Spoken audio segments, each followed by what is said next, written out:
guys, I'm going to show you how to take this clam shell and make a trinket dish. After you clean it all up, then you're going to want to pick out some paper. I picked out a thinner handmade paper so that it would be flexible enough to curve with the clamshell. And then I added Mod Podge. I just painted it on all the paper, and you'll feel the paper start to get soft.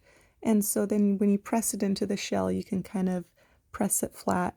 And then you trim off the edge, and then you're going to want to just add a little more Mod Podge. And sometimes it helps to clip little spots where it's folding over, and then you can just smooth it out. When it's all dry, you can add more layers of decorative paper. I picked this flocked paper design. I cut it all the way out so that it would blend in a little bit better and stick to the paper a little bit better.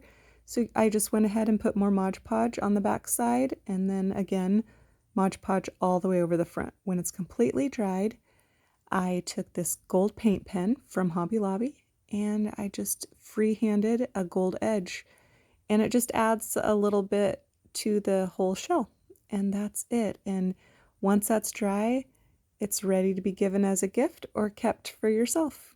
Thanks guys, please subscribe.